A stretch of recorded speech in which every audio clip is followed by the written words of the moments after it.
பார்த்துட்டு இருக்கோம். அதுல படிமம் குறியீடு சொல்றது ரொம்ப முக்கியம். படிமம் பத்தி நம்ம ஏற்கனவே பார்த்துட்டோம். இப்ப குறியீடு. இந்த குறியீடு அப்படிங்கிறது எப்பயுமே இந்த நாமங்கள்ல ஸ்தான பேசுறதுன்னு ஒண்ணு சொல்லுவாங்க. நேரடியா ஒரு பொருளை சொல்ல மாட்டாங்க, மறைமுகமா தான் சொல்லுவாங்க. அந்த மறைமுகமா சொல்லும் போது என்ன சொல்ல வராங்கிறது கேட்கிறவங்களுக்கு புரியும், சொல்றவங்களுக்கு புரிஞ்சு போயிடும். அதே மாதிரிதான் ஒவ்வொரு கவிஞருமே தன்னோட கவிதைக்குள்ள ஏதோ ஒரு பொருளை மறைமுகமா வச்சு பேச ஆரம்பிப்பாங்க, எழுத ஆரம்பிப்பாங்க. அந்த மாதிரி நான் சொல்ல வர்ற மைய கருத்தை நேரடியா சொல்லாம மறைமுகமா வச்சு சொன்னாங்க அப்படின்னா அதுக்கு பேர் தான் குறியீடு. சரியா? நேரடியா சொல்ல முடியாது, சொல்ல மாட்டாங்க. ஆனா அந்த ஒரு கவிதையை ஊட்டி நம்ம படிச்சோம் அப்படின்னா அந்த கவிதைக்குள்ள ஏதோ ஒரு மறைமுக பொருள் இருக்கும். அந்த மறைமுக பொருள் வச்சு இருக்கிறது தான் குறியீடு அப்படிங்கிற இந்த புத்திக்குள்ள வரும். ஓகேவா? கவிஞர் பா. விஜய் எழுதியிருப்பாங்க, முட்களில் மோதி கிளியாதவனுக்கு பூக்களை தடவுகின்ற தகுதி கிடையாது. முட்களில் மோதி கிளியாதவனுக்கு பூக்களை தடவுகின்ற தகுதி கிடையாது. மேலோட்டமா பார்த்தோம் அப்படின்னா ஏதோ முள்ளுன்னு சொல்றாரு, பூவுன்னு சொல்றாரு அப்படிங்கிறது மட்டும்தான் நமக்கு புரியும் இல்லையா? ஆனா அதனால உள்ளார்ந்து நம்ம பார்த்தோம் அப்படின்னா அந்த முள்ளும் பூவும் ஏதோ ஒரு மறைமுக ஒரு பொருளை வந்து நமக்கு சொல்ல வருது. இல்ல என்னன்னா அந்த முள் அப்படிங்கிறது எதை குறிக்குது அப்படின்னா தோல்வியை குறிக்குது. சரியா? பூவு அப்படிங்கிறது எதை குறிக்குது அப்படின்னா வெற்றியை குறிக்குது. எப்பயுமே தோல்வி கண்டுதான் வெற்றி காண வேண்டும். அந்த வெற்றி தான் எப்பவுமே வாழ்க்கையில இனிக்கும். நமக்கு எதை எடுத்த உடனே எந்த ஒரு காரியத்தை செய்யும் போது நமக்கு வெற்றி கிடைச்சிச்சு அப்படின்னா அது ருசிக்கிறது நல்லா இருக்காது. எப்பயுமே தோல்வி அப்படிங்கிறத கண்டு நம்ம துவண்டு விடாம அடுத்தடுத்து நெக்ஸ்ட் போயிட்டு நம்ம இருந்தோம் அப்படின்னா அடுத்து கடைசியா கிடைக்கக்கூடிய வெற்றி நல்லா இருக்கும். அப்படிங்கறதுதான் அந்த இடத்துல கவிஞர் நம்ம மறைமுகமா சொல்றாரு. அதனாலதான் முட்களில் மோதி கிளியாதவனுக்கு பூக்களை தடவுகின்ற தகுதி கிடையாது. அப்ப அந்த முள்ளுங்கிறது தோல்வி, அந்த மோதி மோதி நம்ம கிளிப்படணும். அந்த கிளிக்கிறது அப்படிங்கிறது நம்ம மனது ரொம்ப காயப்படும் இல்லையா?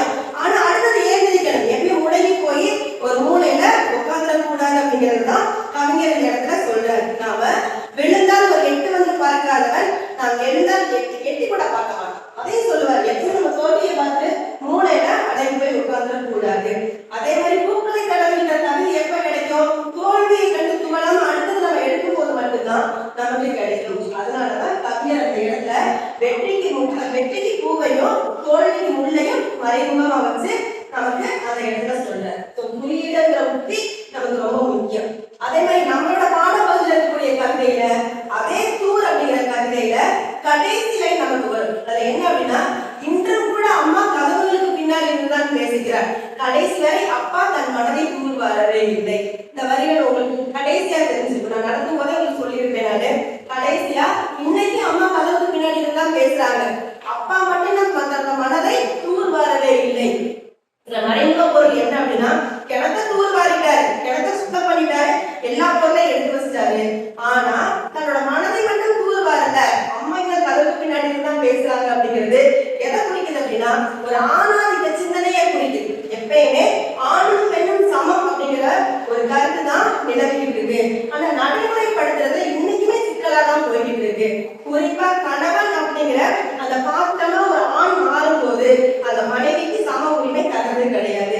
இன்னைக்குமே அம்மா ஒழுங்கு இருந்து ஒரு நல்ல மனைவிங்கிற ஒரு பேர் எடுக்கிறதுக்காக கதவுக்கு பின்னாடி இருந்துதான் அப்பா கிட்ட பேசினாங்களே ஒழுங்கு சரிக்கு சமமா வந்து முகத்துக்கு நேரம் நீங்க பேசக்கூடிய ஒரு சூழல் இன்னைக்கு உருவாக்குறது கிடையாது. அப்ப கதவுக்கு பின்னாடி இருந்து பேசுறாங்க, ஆனா அப்பா கிணத்த தூர்வாருறாரு ஒழிச்சு தன்னோட மனசை தூர்வார மாட்டேங்கிறார். அப்படிங்கிறது அந்த சமமான உரிமையை மனைவிக்கு தர மாட்டேங்கிறார்.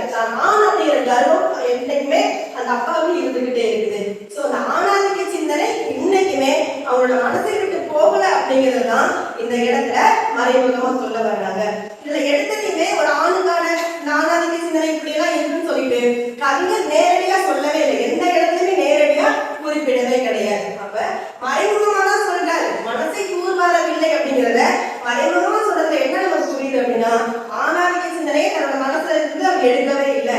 அழுக்கு அச்சலாம் அந்த கிணத்துல இருக்கக்கூடிய அந்த பொருள் எல்லாமே அழுக்கா படும்போது மனசுல இருக்கக்கூடிய அந்த ஆணாதிக்க சிந்தனை கூட ஒரு வகையான அழுக்குதான். அப்ப அந்த அழுக்கை வந்து எடுக்கிறது தான் உண்மையான தூர்வாரு. அப்ப இந்த இடத்துல ஆணாதிக்க சிந்தனையை நேரடியா சொல்லாம மறைமுகமா சொல்றதுனால அந்த இடத்துல குறியீடுங்கிற புத்தியை பயன்படுத்திக்கிறத நம்ம எல்லாரும் தெளிவா தெரிஞ்சு